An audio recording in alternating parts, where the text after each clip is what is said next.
नमस्कार, स्वागत है आपका आशीष कोचिंग के इस नए वीडियो में।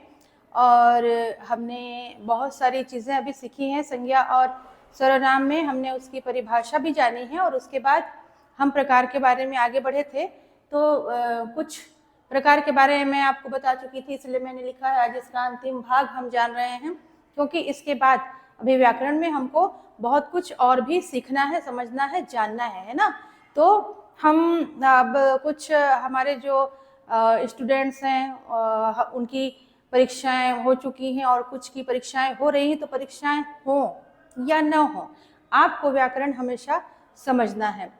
और हम चाहे अंग्रेजी में पढ़ रहे हैं या हम हिंदी माध्यम में पढ़ रहे हैं, दोनों चीज़ों में ज़रूरी है कि हमको ज़रूर पढ़ना है, व्याकरण ज़रूर पढ़ना है। क्योंकि जब हम किसी भी चीज़ को लिखते हैं, चाहे तो वो हमारा एप्लीकेशन हो या हमारा निबंध हो या हमारे कोई मुहावरे हो या हमारा कुछ और भी वाक्य हमें बनाना हो, तब भी हमें व्याकरण पढ़ना बहुत ज़रूरी है और व्याकरण को सीखना बहुत ज़रूरी है। तो जैसे हम संज्ञा के प्रकार पहले पढ़ चुके थे और उसके बाद अब हम आते हैं समूहवाचक संज्ञा में। थोड़ी थोड़ी सी चीज़ें एक एक लाइन में मैंने आपको बताई थी शुरुआत में ही, ताकि हम उसको वहाँ पे भी पढ़ सकें।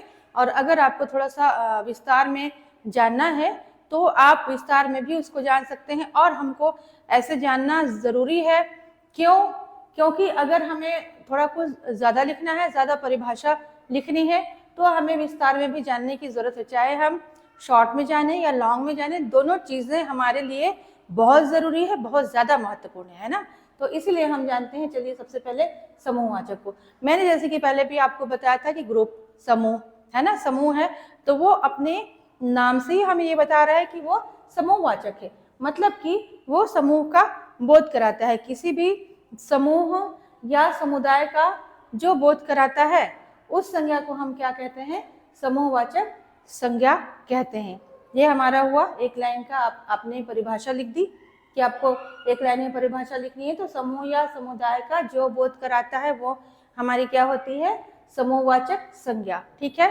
तो अब इसमें वस्तुओं का समूह आपका क्या हो जाएगा? जैसे मैंने पहले ही बताया था कि वस्तुओं का जो समूह हो गया, जैसे गुच्छा कभी कभी हम यूज करते हैं ना, अंग्रेजी में भी हम उपयोग करते हैं कि बंच ऑफ कीज है ना, जैसे चाबी का गुच्छा वो हम यूज करते हैं, या फूलों का गुलदस्ता है ना। वो अलग अलग हमने किया तो वो एक अलग हो गया, सिंगल सिंगल हो गया। लेकिन जब हम मिला करके करते हैं तो वो आपका ग्रुप हो जाता है, एक समूह हो जाता है ना। तो आपका ये गुच्छा हो गया, फूलों का गुच्छा हो चाहे चाबी का गुच्छा हो, इस तरीके से आप उसको समूह में उदाहरण के रूप में दे सकते हैं। ठीक है। और अब उसके बाद आता है व्यक्तियों का समूह। तो ये सभा भी हो सकती है, कोई समिति भी हो सकती है। जैसे बहुत सारे लोग मिल करके एक व्यक्तिवाचक, व्यक्ति अलग हो जाता है, सिंगल जो होता है वो अलग हो जाता है। लेकिन जब हमारा जो ग्रुप होता है, ग्रुप में मिल करके जब हम बनाते हैं तो वो हमारा ग्रुप हो जाता है ना, समूह हो जाता है, समूह या समुदाय, जैसा कि हमने शुरुआत में पढ़ा है। ठीक है। तो व्यक्तियों का समूह जब वो होता है तो वो सभा या समिति, जैसे बहुत लोग मिल करके बनाते हैं ना किसी भी चीज़ में। जब हमारे आसपास में हम देखते हैं कभी दुर्गा पूजा हो या गणेश पूजा होती है, तब उस समय बनाते हैं समितियां, या फिर अलग से कुछ भी काम करना हो तो भी बहुत सारे ऐसे ग्रुप्स हैं जो परमानेंटली बने हुए हैं, हमेशा के लिए बने हुए हैं, जो लोगों ने बनाए हुए हैं, वो एक आपका ग्रुप हो गया। ठीक है। समूह का सभा समिति है ना, व्यक्तियों का समूह, सभा, समिति। ठीक है। अब ये हम जानते हैं। ठीक है। अब उसके बाद आते हैं द्रव्यवाचक में। ठीक। तो द्रव्यवाचक क्या हो गया? द्रव्य हम सभी जानते हैं कि बहुत सरल सा शब्द है और बहुत ही सरल शब्दों में हम इसे जानते हैं कि जो तरल होता है वो तरल हो गया। ठीक ठीक है। बहुत सारे हैं, क्या तेल है, पानी, ये सब चीज़ें क्या है आपकी तरल हैं। फिर उसके बाद ठोस है जो कड़ी है। फिर आपकी ये द्रव्य जो तरल, ठोस, धातु या द्रव्य पदार्थ का बोध कराता है। पूरे में आप क्या लिखेंगे? जो तरल हो गया, ठोस हो गया, धातु या द्रव्य जो भी हो, तरल, ठोस, धातु, द्रव्य पदार्थ का बोध कराता है, वो आपका क्या हो गया? द्रव्यवाचक। ठीक है। तो इसमें आप लोहा, सोना, चांदी, इस तरीके का कुछ भी ले सकते हैं और तरल में भी आप डाल सकते हैं। जैसे कि तेल का मैंने बताया, वो भी आपका तरल है। तो ये सारा जो आपका दूध हो गया, ये भी तरल में आता है ना। तो ये सब द्रव्यवाचक संज्ञा के अंतर्गत आते हैं। तो हमने परिभाषा भी जान ली कि द्रव्यवाचक संज्ञा क्या होती है ना।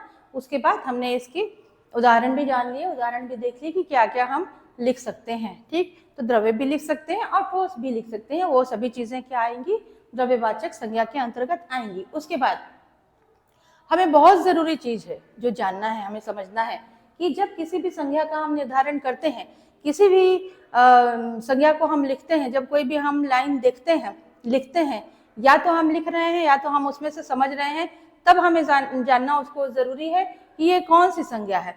तो इसी में हमको इसका, इसलिए मैंने इसको पॉइंट्स डाला है कि ये बहुत जरूरी बात है कि किसी भी संज्ञा का निर्धारण करते समय वाक्य में जो उसका प्रयोग किया गया है, किस तरीके से उसका प्रयोग किया गया है वाक्य में, इस बात पर हमें विशेष ध्यान देने की जरूरत है।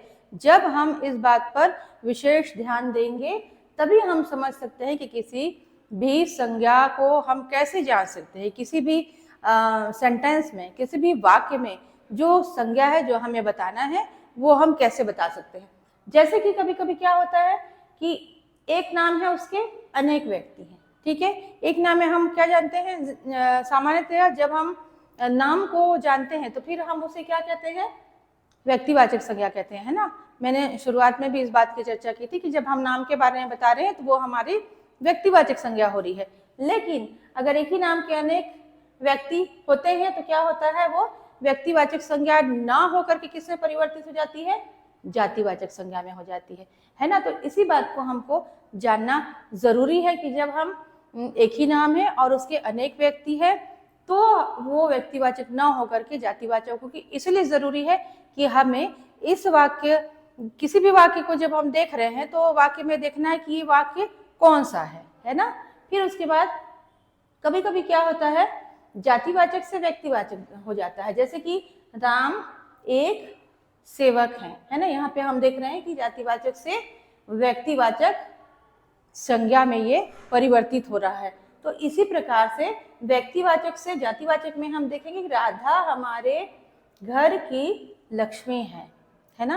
तो ये दोनों वाक्य में आप ध्यान देंगे तो आपको पता चलेगा कि जातिवाचक से व्यक्तिवाचक में एक ही वाक्य में हम किस तरह से देख रहे हैं कि किस तरह से परिवर्तन हो रहा है। उसी प्रकार से जब व्यक्तिवाचक से जातिवाचक में हम देख रहे हैं तो किस प्रकार से परिवर्तन हो रहा है ना।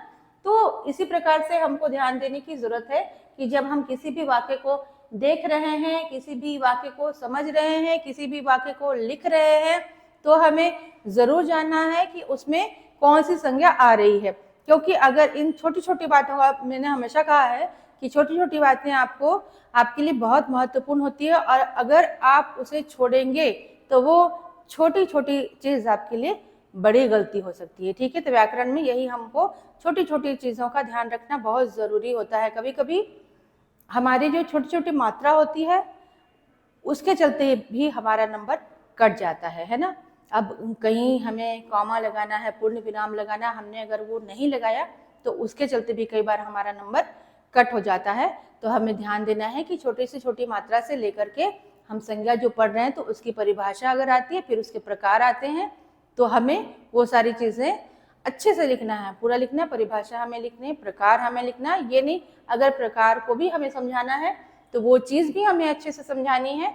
अगर हम बहुत ज्यादा विस्तृत रूप में अगर मांगा जाता है जवाब तो हमें विस्तार से लिखना है, लेकिन अगर छोटे रूप में हमसे जवाब मांगा जाता है तो हम उसे एक छोटे रूप में लिख सकते हैं। जैसे कि मैंने आपको बहुत छोटी छोटी यहाँ पे परिभाषा दी है, तो आप संज्ञा की परिभाषा लिख करके, चाहे सर्वनाम की परिभाषा लिख करके, उसके प्रकार लिख करके उसे छोटे रूप में भी लिख सकते हैं। उसके बाद मैंने आपको बड़े रूप में भी लिखने का उसे तरीका बताया है। आप उदाहरण के साथ उसे लिख सकते हैं, अपने साथ। मैंने तो यहाँ कहीं कहीं एक एक दो दो ही उदाहरण दिए हैं, लेकिन उसके अनुसार उससे मिला जुला कर आप अपने लिए और भी उदाहरण बना सकती हैं। आपकी किताबों में भी दिया हुआ रहता है, बहुत सारे उदाहरण रहते हैं जो आप वहां से भी ले सकते हैं। ठीक है, अब हम आते हैं सर्वनाम की तरफ। ठीक, सर्वनाम के प्रकार पहले हमने इसमें जाने थे। ठीक है, इसमें देखिए ये संबंधवाचक सर्वनाम अब हम जानते हैं। सर्वनाम हमारे वो हैं जो संज्ञा के स्थान पे प्रयुक्त किया जाता है, प्रयोग किया जाता है उससे, वो सारे सर्वनाम होते हैं। सर्वनाम में भी आपका वही है कि आप परिभाषा लिखेंगे, प्रकार लिखेंगे। अगर आपको छोटे रूप में लिखना है तो आप छोटी छोटी परिभाषा देंगे, अगर आपको बड़े रूप में देना है तो आप उसे थोड़ा सा और बढ़ा सकते हैं, उदाहरण के साथ उसे थोड़ा सा और अधिक समझा सकते हैं। ठीक, तो संज्ञा के स्थान पर आने वाले सर्वनाम शब्द जो भी होते हैं, जैसे संज्ञा के स्थान पर आने वाला पहले हमने पढ़ा है ना, तो उसके स्थान पर जो शब्द होते हैं उससे संबंध का भाव पता चलता है। ठीक है, उससे संबंध का भाव पता चलता है, तो तब वहां पे क्या होता है, संबंधवाचक सर्वनाम। ठीक, संज्ञा के स्थान पर आने वाले सर्वनाम शब्दों से संबंध का भाव पता चलता है। ठीक है, तब वहां पर होता है संबंधवाचक सर्वनाम। मैंने 2 बार आपको बोल दिया, कई बार मैं 3 बार भी बोलती हूँ ताकि आप उसे अच्छे से समझ लें। ठीक है, अब इसमें उदाहरण मैंने दिया है, तुम जो कहोगे मैं वही करूंगा। ठीक है, तो आप इस वाक्य में आप देख रहे हैं, तुम जो कहोगे मैं वही करूंगा। ठीक है, तो यहाँ पे आपको पूरा इसमें समझ में आ जाएगा। ये बहुत आसान सा उदाहरण है। इसी तरीके का ये उदाहरण, तुम जो ड्रेस मांग रही थी ये वही है। यहाँ पर सर्वनाम शब्दों का ही उपयोग है और संज्ञा के स्थान पर आने वाले सर्वनाम शब्दों से संबंध का भाव प्रकट हो रहा है। तो ये दोनों जो उदाहरण है बहुत ही आसान से उदाहरण है, और आप इन्हीं उदाहरणों का प्रयोग करके या इन्हें देख करके और भी उदाहरण अपने लिए बना सकते हैं। ठीक है, अब उसके बाद आते हैं हम प्रश्नवाचक। बहुत ही आसान सा है, बहुत ही आसान सा सर्वनाम है आपका प्रश्नवाचक सर्वनाम।